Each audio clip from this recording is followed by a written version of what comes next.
नमस्कार। आज हम हिमाचल प्रदेश की कला, उसके कला वैभव की बात करने वाले हैं। हमारे पास हिमाचल का कला वैभव नाम की किताब के कुछ अंश हैं। इसमें 2012 के एक सेमिनार के लेख हैं। तो चलिए देखते हैं कि ये स्रोत हमें हिमाचल की कला के बारे में क्या बताते हैं। कहते हैं कि हिमाचल का जो माहौल है, पहाड़ी शांत माहौल, वो हमेशा से कला के लिए बहुत अच्छा रहा है। और बात तब और दिलचस्प हो जाती है जब 17वीं सदी में मुगल दरबार से कुछ चित्रकार पहाड़ी राजाओं के पास आए। यहीं से शायद वो पहाड़ी लघु चित्रकला की एक नई कहानी शुरू हुई, है ना? हाँ बिल्कुल, ये एक बहुत महत्वपूर्ण समय था। स्रोत बताते हैं कि कैसे मुगल आर्ट की जो तकनीक थी और जो राजपूत राजा थे उनकी अपनी परंपराएं, खासकर हिंदू धर्म में कहानियां, वो आपस में मिली। और ये कोई 1-2 साल नहीं, बल्कि 17वीं से 19वीं सदी, मतलब 200 साल तक ये पूरा मूवमेंट चला। हर रियासत ने इसे थोड़ा अपने ढंग से अपनाया। अच्छा, तो इन शैलियों में क्या खास था? जैसे स्रोत में बसोली शैली का जिक्र है, उसमें कहते हैं ओज भी है और मिठास भी, सीधी रेखाएं, बहुत चटकीले प्रगाढ़ रंग। हाँ बिल्कुल, ओज और माधुर्य का एक संगम कह सकते हैं। और वो बिजली कड़कने वाला चित्रण भी इसकी पहचान है। और फिर इससे थोड़ी अलग है गुलेर शैली। स्रोत उसे कांगड़ा कलम की नींव मानते हैं, मतलब उसकी शुरुआत। यहाँ कोमलता ज्यादा है, प्रकृति का चित्रण, रंगों का इस्तेमाल, वो सब ज्यादा नरम है, ज्यादा नमनीय। नारी चित्रण भी थोड़ा अलग है, उसमें एक खास नजाकत है। अच्छा, और इसी गुलेर शैली से तो वो बड़े नाम जुड़े हैं, माणक और नैनसुख। जी हाँ। स्रोत कहते हैं कि नैनसुख के जो वंशज थे उन्होंने इस कला को फैलाया भी। जैसे निक्का चंबा चले गए, हाँ, और रांझा शायद बसोली में। मतलब एक ही परिवार अलग अलग शैलियों पे काम कर रहा था। बिल्कुल, एक ही परिवार ने अलग अलग रियासतों में इस कला को आगे बढ़ाया। ये बहुत खास बात है। और फिर आती है कांगड़ा शैली। राजा संसार चंद का नाम तो इसके साथ जुड़ा ही हुआ। हाँ, उनके बिना तो कांगड़ा शैली की बात अधूरी है। उनके समय में ये अपने चरम पर पहुंची। उनका एक दरबारी चित्रकार था पुरखू। स्रोत बताते हैं कि उसने बड़े बड़े चित्र बनाए। हाँ, मैंने पढ़ा।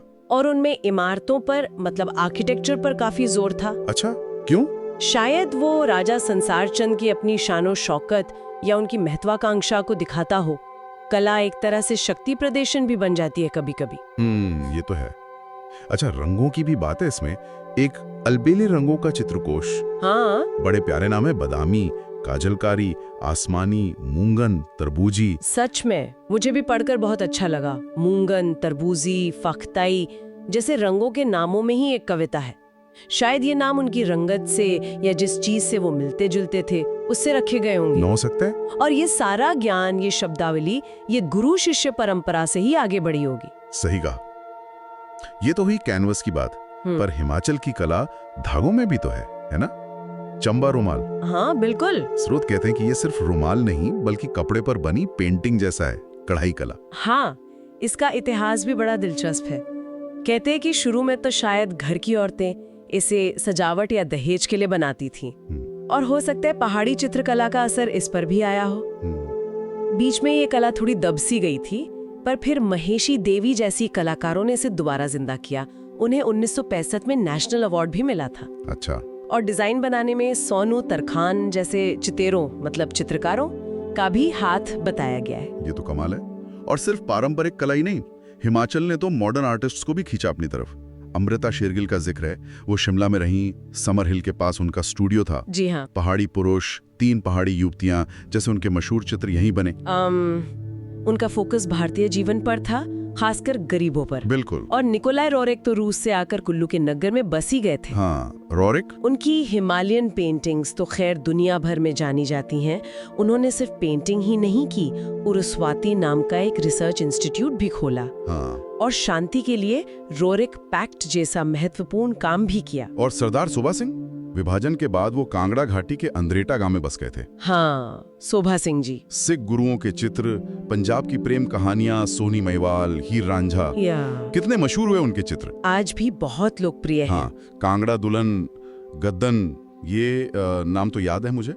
और उनके और नोरा रिचर्ड्स जैसे लोगों की वजह से अंद्रेटा एक कलाग्राम जैसा बन गया। सही कहा।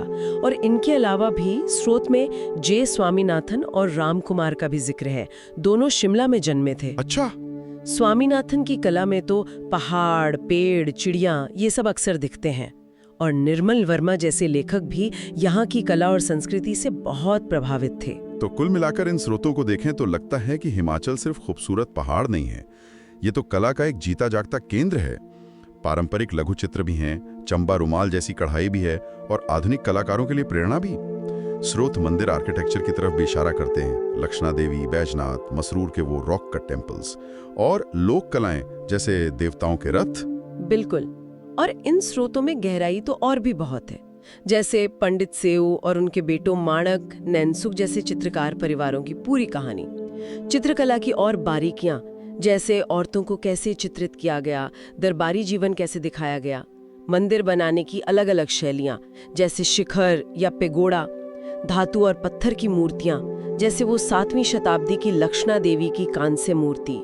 बौद्ध कला का प्रभाव भी है, परंपरागत कपड़े, गहने, बहुत कुछ है।